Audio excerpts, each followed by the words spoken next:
Hello दोस्तों, नमस्कार। SMKC channel में मैं आप सभी लोगों का दिल से बहुत बहुत स्वागत करता हूं।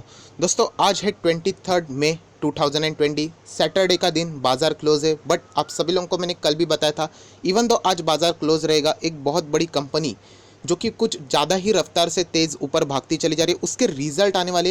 एंड इसीलिए बाज़ार क्लोज़ रहेगा, फिर भी उस कंपनी के ऊपर पूरी मीडिया का भी फोकस रहने वाला है। तो चलिए दोस्तों, यहाँ पे मैं किस कंपनी के बारे में बात कर रहा हूँ, तो यस दोस्तों, मैं यहाँ पे बात कर रहा हूँ डीमार्ट से रिलेटेड, जिसको हम लोग एवेन्यू सुपरमार्ट करके भी जानते हैं। बहुत ही तेज़ रफ्तार से ग्रो होने वाली कंपनी है। एंड आप सभी लोगों को पता है, इसका जो पोजीशन है अभी 11th रैंक के ऊपर as per the market capitalisation ये आ चुकी है। सो क्वार्टर 4 के नतीजे आज इस कंपनी ने यहाँ पे इस बाजार के सामने पेश किए हैं। तो चलिए उसके ऊपर नज़र डाल लेते हैं, रिजल्ट कैसे रहे। आप सभी लोगों को पता है, मैं एक लॉन्ग टर्म इन्वेस्टर हूँ। मेरी जो सारी बातें होती है एनालिसिस की, वो हमेशा लॉन्ग टर्म पर्सपेक्टिव से ऊपर से होती है।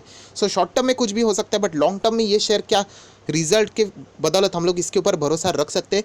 तो चलिए देखते हैं यहाँ पे रिजल्ट कैसे आए। बट उससे पहले एक इंपॉर्टेंट बात बताना चाहूँगा, जैसे कि आप सभी लोगों को पता है, मेरा एक दूसरा चैनल है स्टॉक मार्केट का क्लासेस करके, जहाँ पे मैं स्टॉक मार्केट के कुछ सीक्रेट्स होते हैं, टिप्स होते हैं, स्ट्रैटेजीज, टेक्निक्स होते हैं, वो आप लोगों को मैं फ्री ऑफ कॉस्ट बताता हूँ। उसी के साथ साथ आज के दिन एक बहुत ही ज़बरदस्त वीडियो यहाँ पे मैंने ऑलरेडी अपलोड कर दिया, जो कि लॉकडाउन के बाद यहाँ पे बड़ी भी मंदी आ जाती है तो 5 ऐसे कौन से बिजनेसेस है जो ज़ोरों से काम करने वाले हैं। एंड अगर आप उन शेयर्स में भी निवेश करते हो तो अच्छे खासे रिटर्न्स आपको मिल सकेंगे। सो अब तक वो वीडियो नहीं देखा है तो ऊपर आई बटन पर क्लिक करके ज़रूर देख लेना, बहुत ही एक इंपॉर्टेंट वीडियो आपसे वरना मिस हो सकता है।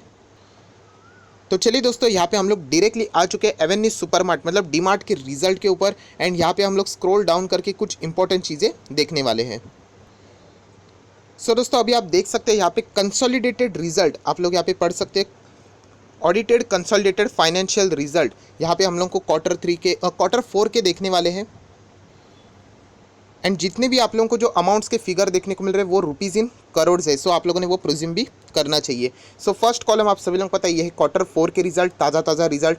ये है पिछले क्वार्टर के रिजल्ट एंड ये भी है क्वार्टर 4 के रिजल्ट, बट 2019 के, मतलब एक साल पहले ईयर ऑन ईयर बेसिस के ऊपर। तो चलिए दोस्तों, यहाँ पे देख लेते हैं क्या क्या चीज़ें हो चुकी है।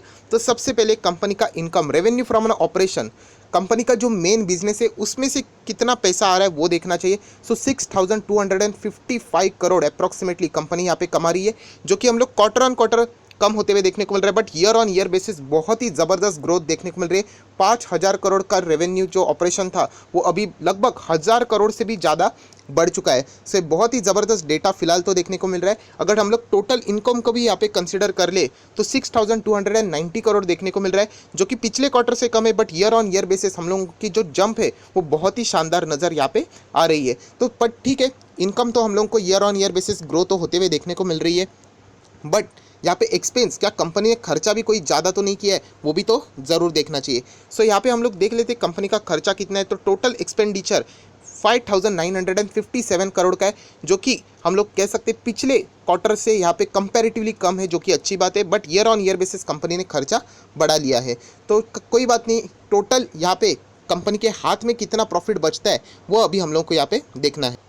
सो अगर हम लोग यहाँ पे टैक्सेस की भी बात करें तो करंट एंड डिफर्ड टैक्स का ज़्यादा बड़ा एडजस्टमेंट देखने को नहीं मिल रहा है। सो प्रॉफिट NPAT को ही हम लोग यहाँ पे कंसिडर कर लेते हैं, नेट प्रॉफिट आफ्टर टैक्स, जो कि 271 करोड़ का। यस दोस्तों, 271 करोड़, जो कि पिछले क्वार्टर से हम लोग को 384 करोड़ कम होते हुए देखने को मिल रहा है, बट 191 करोड़ यहाँ पे हम लोग को ईयर ऑन ईयर बेसिस देखने को मिल रहा है। सो बहुत इंपॉर्टेंट फिगर ये होता है कि ईयर ऑन ईयर बेसिस क्या कंपनी ने अच्छा खासा प्रॉफिट कमाया। तो यस दोस्तों, जिस फिगर को अगर हम लोग यहाँ पे कैलकुलेट भी करें तो मैं आप लोगों को बताना चाहता हूँ कि रफली कितना यहाँ पे प्रॉफिट में ग्रोथ नज़र आ रही है।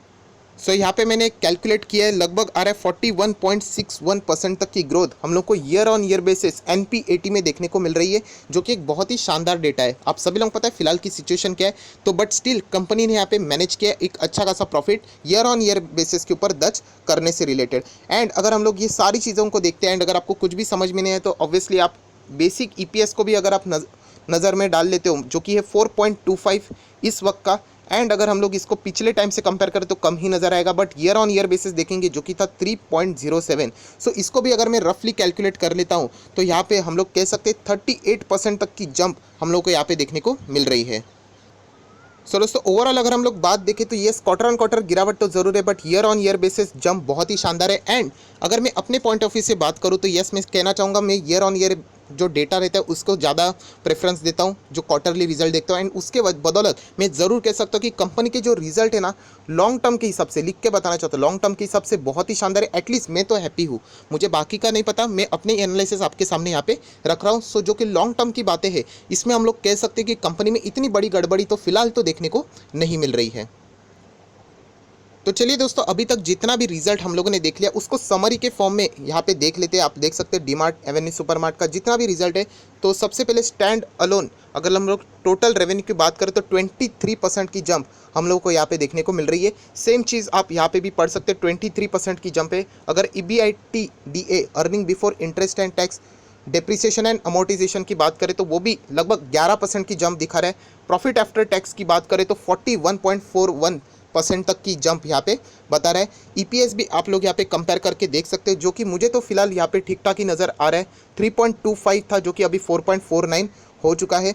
एंड अगर हम लोग बात करें तो 18 stores were added in a Q4 financial year 20। So एक बहुत ही ज़बरदस्त डेटा है। आप सभी लोगों को पता है ये ग्रोइंग कंपनी है, इसीलिए मैं इसमें थोड़ा सा ज़्यादा बुलिश रहता हूँ। हालांकि मैं कभी भी दूसरों को नहीं कहता कि आप लोग भी इसमें निवेश करें, बट येस, ये मेरे एनालिसिस के हिसाब से जो मैं पैरामीटर्स चेक करता हूँ उसमें मुझे ये कंपनी थोड़ी सी बहुत ज़्यादा अच्छी लगती है, जो कि पहले टॉप 30 में आया करती थी, अभी टॉप 10 में भी आने की पूरी चांसेस है। सो एक बार ये कंपनी FNO में आ जाए तो उसके बाद हम लोग को और भी मतलब निफ्टी 50 में एंट्रेंस मिलने के चांसेस बढ़ जाएंगे। एंड एक बार निफ्टी 50 इंडेक्स का पार्ट बन गया तो उस शेयर में तो रैली आना पक्का ही है। हालांकि ये सब दूर की बात है, अभी तक कोई भी ऐसा बात फिलहाल तो सामने नहीं है।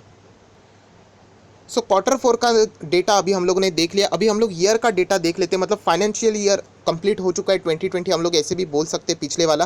तो यहाँ पे टोटल जो रेवेन्यू है लगभग 24% का जंप दिखा है। EBITDA की बात करें तो 29.2% का जंप है। यहाँ पे भी NPAT की बात करें तो 44.2% की जंप है। अगर बेसिक EPS की बात करें जो पहले 15 हुआ करता था, अभी हम लोग को लगभग 21.49 देखने को मिल रहा है। एंड 38 स्टोर पिछले फाइनेंशियल ईयर 20 में हम लोग को ओपन होते हुए देखने को मिले हैं। सो ओवरऑल डेटा जो मेरी नज़रों से मैं देख रहा हूँ कि कंपनी अभी भी ग्रोइंग मोड पे ही है एंड अच्छा खासा डेटा फिलहाल पेश यहाँ पे कर रही है। सो दोस्तों, आप सभी लोगों को पता है फिलहाल तो कोविड-19 का इम्पैक्ट भी चल रहा है एंड कंपनी ने यहाँ पे कुछ ऑपरेशनल इम्पैक्ट, मतलब जो डे टू डे बेसिस उनका जो काम है रिटेल स्टोर्स चलाना, उनमें उनको क्या क्या तकलीफें आई है, ये सारी चीज़ें आपने यहाँ पे पढ़नी चाहिए। अगर आप स्टॉक मार्केट में सीरियसली इन्वेस्ट करते हो तो मैं बात कर रहा हूँ जिन्होंने एक्चुअल में एवेन्यू सुपरमार्ट में निवेश किया, क्योंकि ये पूरा डिटेल में तो मैं एक्सप्लेन नहीं कर सकता, ये बहुत बड़ी आप चीज़ें देख सकते हो। उन्होंने बताया कि क्या क्या दिक्कतें उनके सामने यहाँ पे आ चुकी है। उसी के साथ साथ उन्होंने कोविड-19 का फाइनेंशियल इम्पैक्ट भी क्या है वो भी यहाँ पे एक्सप्लेन किया है। जैसे कि पिछले जो लास्ट मार्च में आप लोगों को पता है यहाँ पे नेशन वाइड लॉकडाउन लगा था, उसका भी एक्सप्लेनेशन उन्होंने दिया है कि जो लास्ट मार्च के जो 9 दिन थे वहाँ पे लॉकडाउन हम लोग को देखने को मिला, उसके वजह से उनका नुकसान कितना हुआ है। क्योंकि मार्च की अगर हम लोग ग्रोथ देखते सिर्फ 11% देखने को मिली है, जो 9 दिन थे वो बंद रखने के कारण वो ग्रोथ इतनी सामने नहीं आई है। सो ये बहुत सारे डेटा का एक्सप्लेनेशन उन्होंने यहाँ पे प्रोवाइड किया है, जो कि आप लोगों ने यहाँ पे पढ़ना चाहिए। एंड कंक्लूजन भी उन्होंने यहाँ पे बता दिया, जो कि नेक्स्ट पैरा में आप लोग यहाँ पे क्लियरली देख सकते हो। सो यहाँ पे कुछ इंपॉर्टेंट डेटा भी मैंने आपके सामने ओपन किया, जैसे कि की प्रोडक्ट कैटेगरीज। यस दोस्तों, की कुछ उनके प्रोडक्ट्स है। अगर हम लोग बात करें फूड की तो फाइनेंशियल ईयर 19 ये ईयर ऑन ईयर बेसिस की कंपैरिजन है, पूरा फाइनेंशियल ईयर को कंपेयर किया है। पहले 51.25% था जो कि अभी 52.40 यहाँ पे हो चुका है, तो ग्रोथ तो ज़रूर नज़र आ रही है। अगर हम लोग नॉन फूड की बात करें, यहाँ पे FMCG की भी बात करें तो 20.46 था जो कि अभी छोटा सा कम होकर 20.29 हो चुका है। And share of an revenue की बात करें तो 28.29 था जो कि अभी 27.31 देखने को मिल रहा है। सो अगर आप यहाँ पे नज़र डाल लेते हो, जो खाने पीने की चीज़ें यहाँ पे ग्रोथ नज़र आ रही है, आप देख सकते हैं सब खाने पीने की चीज़ें नीचे उन्होंने बताई वो कौन कौन सी चीज़ें। अगर हम लोग यहाँ पे FMCG की बात करें, नॉन फूड की बात करें तो वो भी आप देख सकते हैं, personal care, toothbrush and all that soap यहाँ पे आ जाएंगी category. And share of an revenue में भी अगर आप लोग देखते तो फुटवेयर्स, होम अपीयरेंस, ये सारी चीज़ें, टॉयज़, बेड एंड बाथ, ये सारी चीज़ें उन्होंने यहाँ पे कवर कर दी है। तो ये चीज़ें आप लोगों ने डिटेल में उसको पढ़ना चाहिए। सो दोस्तों, नेक्स्ट डेटा बहुत ही ज़्यादा इंपॉर्टेंट है। आप लोग देख सकते हैं इंडिया में इन लोगों की ग्रोथ कैसे 13-14 में अगर आप ग्रोथ देखते तो सिर्फ इतनी ही थी। उसी के साथ साथ अगर आप लोग 2002 एंड 3 में देखोगे तो सिर्फ और सिर्फ महाराष्ट्र में आप लोगों को ये स्टोर्स इनके देखने को मिलते थे। अगर हम लोग 18-19 में जाए तो यहाँ पे आप कह सकते हैं more than half of India उन्होंने यहाँ पे कैप्चर किया है। एंड 1920 की बात करें तो आप लोग देख सकते हैं कहाँ पे स्टोर्स इनके यहाँ पे पहुँच चुके हैं। सो डेफिनेटली ये ग्रोइंग कंपनी है। एंड आप सभी लोगों को पता है, बहुत सारे लोग पूछते हैं कि मैं जो कंपनीज़ की बात करता हूँ वो ऑलरेडी ग्रो हो चुकी है। सो ग्रोइंग कंपनी कौन सी है? तो मुझे ऐसा लगता है एवेन्यू सुपरमार्ट जैसी ग्रोइंग कंपनी हम लोगों को यहाँ पे देखने को फिलहाल तो नहीं मिलने वाली। बहुत ही शानदार परफॉर्मेंस है। अगर हम लोग टोटल स्टोर्स की बात करें, इनके टोटल स्टोर्स के ईयर वाइज डेटा प्रोवाइड किया है। पहले 89 था, 2015 की बात है। 2016 में और 21 ऐड होके 110 हो गया। 17 में 21 स्टोर और आ गए। 18 में 24, 19 में 21 एंड 2020 की बात करें 38। यस दोस्तों, 38 बहुत ही ज़बरदस्त एडिशन देखने को मिल रहा है। सो कुल मिला के 214 स्टोर्स यहाँ पे फिलहाल डीमार्ट के देखने को मिल रहे हैं। ये और भी बढ़ सकते थे बट फिलहाल के कोविड-19 का इम्पैक्ट की वजह से हम लोग ज़रूर कह सकते हैं इनका जो एक ग्राफ ऐसे ऊपर जा रहा है वो हम लोग को थोड़ा सा फ्लैट होते हुए या फिर नीचे जाते हुए भी देखने को मिल सकता है। बट उस ग्राफ को भी आप लोगों ने ज़रूर समझना है जो कि लॉकडाउन की वजह से हम लोगों को देखने को मिल रहा है। सो दोस्तों कुछ ऑपरेशनल डेटा भी यहाँ पे देख लेते हैं, फाइनेंशियल समरी भी देख लेते हैं। जैसे कि हम लोग कह सकते हैं retail business area at an physical end. So ये भी हम लोग को यहाँ पे ग्रोथ में ही नज़र आ रहा है। आप लोग बाहर से भी अंदाज़ा लगा सकते हो। रेवेन्यू फ्रॉम एन सेल पर the retail business area square feet, वो भी हम लोग को यहाँ पे ठीक ठाक ही नज़र आ रहा है। उसी के साथ साथ थोड़ा सा हम लोग और आगे बढ़ते हैं तो जो कि हम लोगों ने शुरुआत में ही देख लिया था, रेवेन्यू फ्रॉम एन ऑपरेशन, वो भी ज़बरदस्त ग्रोथ में यहाँ पे नज़र आ रहा है। उसी के साथ साथ EBIT DA की भी अगर हम लोग मार्जिन की भी बात करें तो यहाँ पे हम लोगों को वो भी ठीक ठाक ही नज़र देखने को मिल रहा है। उसी के साथ साथ अगर हम लोग प्रॉफिट आफ्टर टैक्स या फिर उसके मार्जिन की बात करें तो बहुत ही ज़बरदस्त ग्रो हो चुका है। 5.5% देखने को मिल रहा है जो कि इससे पहले कभी भी नहीं था। अगर net cash flow from an operation की बात करें तो आप ग्राफ से अंदाज़ा लगा सकते हो 1674, इतना ज़बरदस्त यहाँ पे रुपीज़ इन करोड़ है। ऑब्वियसली यहाँ पे ज़्यादा ग्रोथ हम लोगों को नज़र ज़रूर आ रही है। एंड अगर आखिरी में अगर स्लाइड में देखा जाए तो यहाँ पे आप डेट इक्विटी रेशो का भी यहाँ पे थोड़ा सा स्टडी कर सकते हैं। 0.03 यहाँ पे डेट इक्विटी रेशो हम लोग को देखने को मिल रहा है। सो जितने भी इंपॉर्टेंट चीज़ें थे दोस्तों यहाँ पे सारी चीज़ें हम लोगों ने कवर कर ली एंड कोई भी ज़्यादा एफर्ट लेने की मुझे ज़रूरत नहीं पड़ी। ये सारी चीज़ें आप लोगों को रिजल्ट में ही देखने को मिलने वाली है। सो ओवरऑल रिजल्ट कैसे रहा, ऑब्वियसली मैं अपने पॉइंट ऑफ व्यू से भी कुछ टिप्पणी आप लोगों को ज़रूर दूंगा। सो दोस्तों एक बात ज़रूर बोलना चाहूँगा कि अगर हम लोग क्वार्टर ऑन क्वार्टर बेसिस अगर देखते तो बहुत सारे लोग आप लोगों को ज़रूर कहेंगे कि रिजल्ट ठीक नहीं है। बट मैं आप लोगों को कहना चाहूँगा मेरी जो एनालिसिस होती है, जो लॉन्ग टर्म की एनालिसिस होती है, वो हमेशा मेरी ईयर ऑन ईयर बेसिस के ऊपर होती है। एंड उसके हिसाब से मैं तो एटलीस्ट बहुत खुश है। मैं वापस बता रहा हूँ ये कंप्लीटली मेरा ओपिनियन ही है। यस दोस्तों आपका ओपिनियन अलग हो सकता है। मैंने जिस तरीके के रिजल्ट देखे मुझे इतने भी ख़राब नहीं लगे एंड लॉन्ग टर्म के लिए मैं अभी भी इस कंपनी में रह सकता हूँ, ये मैं ज़रूर अपने आप को यहाँ पे कन्विंस कर सकता हूँ। हर एक की अपनी अपनी स्ट्रैटेजी, आप चाहो तो इसमें एग्जिट कर सकते हो, प्रॉफिट बुक कर सकते हो, क्योंकि हम लोगों ने इसको बहुत ही निचले लेवल पे बाय किया हुआ है। सो क्वार्टर वन के रिजल्ट के भी अगर हम लोग बात करें, क्वार्टर वन मतलब जो आने वाला फोरकास्ट है, यस यहाँ पे क्या हम लोगों को गिरावट देखने को मिलेगी, 100% देखने को मिलेगी। कोविड-19 का इम्पैक्ट तो रहने ही वाला है बट एक अच्छी बात ज़रूर है कि एटलीस्ट कुछ ना कुछ तो इनका बिजनेस चालू है। ऐसा नहीं ऑटो जैसा कि जीरो सेल्स ही आ जाएंगी या फिर रियलिटी सेक्टर जहाँ पे काम ही नहीं कर सकते। सो एक अंदाज़ा हम लोग ज़रूर लगा सकते कि रिटेल स्टोर्स अभी भी चालू है। जो मैन्युफैक्चरर्स बना के भेज रहे हैं वो यहाँ पे वो बेचने का काम करते हैं। सो जो FMCG सेक्टर में आती है वो सारी चीज़ें चालू है, फार्मा सेक्टर सारी चीज़ें चालू है। सो इसी के साथ साथ रिटेल भी अच्छे खासे तरीके से हम लोग को चलते हुए देखने को मिल रहा है। क्वार्टर वन के जो रिजल्ट आएंगे नेक्स्ट, इसमें अभी हम लोग को देखने को मिल रहा है अप्रैल मई जून के बाद वो जुलाई में आ जाएंगे, तब गिरावट तो ज़रूर देखने को मिलेगी बट कुछ तो होप रहेगी क्योंकि कंपनी का बिजनेस एटलीस्ट 40% 50% की कैपेसिटी के अनुसार यहाँ पे चल रहा है। तो इसीलिए ये कंपनी का सिलेक्ट करने का मेरा मकसद ही यही था, जो कि मैंने लास्ट वीडियो में भी स्पेसिफिकली बता दिया कि एटलीस्ट मैं इस कंपनी में बहुत ज़्यादा निवेश करते ही रह रहा हूँ। 600 से मैंने इसमें बाइंग की है एंड आगे भी मैं इस कंपनी को लेकर बहुत ही ज़्यादा बुलिश भी हूँ। सो क्या मैं गलत जा सकता हूँ? 110% में गलत जा सकता हूँ, उसका नुकसान भी मुझे होगा। बट जिस तरीके की रिजल्ट कंपनी ने पेश किए यहाँ पे लिख के बताना चाहता हूँ, यूजुअली कौन लिख के नहीं बताना चाहता है। लॉन्ग टर्म के हिसाब से मुझे रिजल्ट बहुत ही शानदार है। शॉर्ट टर्म में कुछ भी होता है, शॉर्ट टर्म की कोई गारंटी नहीं। कोई एक खराब न्यूज़ आ जाती है वहाँ पे US चाइना का ट्रेड वॉर से रिलेटेड, तो सारी हम लोग को गिरावट देखने को मिलेगी। एंड इसका बेस्ट एग्जांपल मैं बताना चाहूँगा नेस्ले इंडिया। क्या आपने नेस्ले इंडिया के रिजल्ट देख लिए? बहुत ही शानदार आउटस्टैंडिंग रिजल्ट। क्वार्टर 4 के रिजल्ट जितने भी कंपनी ने पेश किए ना, नेस्ले इंडिया के जैसे किसी के भी रिजल्ट नहीं है। एंड नेक्स्ट दिन क्या हुआ आपको पता है? स्टॉक नीचे फिसल गया। क्यों?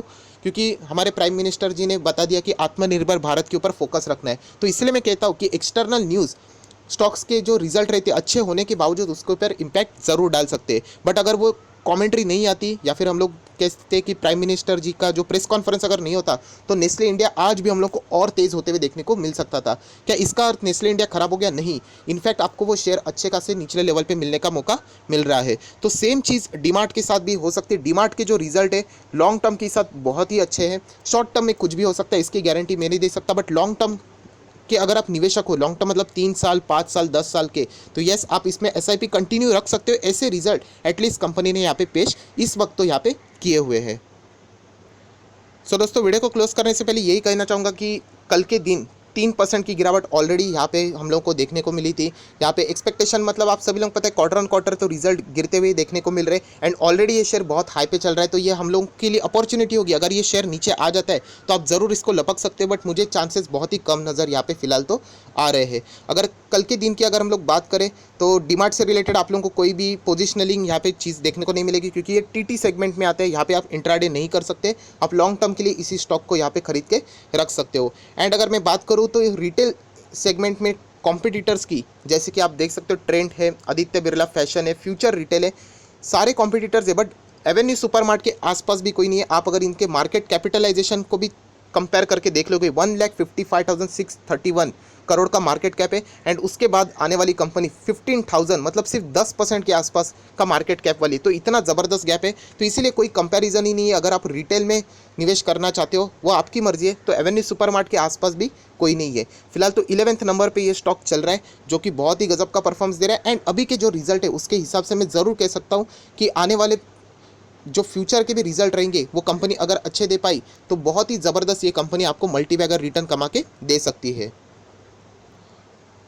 सो आई होप आशा करता हूँ दोस्तों सारी चीज़ें यहाँ पे मैंने क्लियर कर दी आपके सामने से कि रिजल्ट कैसे रहे। मुझे तो रिजल्ट लॉन्ग टर्म के हिसाब से बहुत अच्छे नजर आए, शॉर्ट टर्म में कुछ भी हो सकता है, तो ये भी बात आप लोगों ने दिमाग में ज़रूर रखना चाहिए। तो ऑलरेडी अगर आपके पास है तो मैं तो आपको एक ही कहना चाहूँगा, होल्ड कर सकते हो। अगर गिर जाता है तो बाय ऑन डिप्स की स्ट्रैटेजी भी आप यहाँ पे अप्लाई कर सकते हो। सो that's it, thank you very much. अगर ये वीडियो अच्छा लगे तो लाइक करना बिल्कुल मत भूलना एंड दोस्तों के साथ शेयर करना भी बिल्कुल मत भूलना। So that's it, thank you very much दोस्तों। We will be meeting on our next video. तब तक के लिए बाय बाय।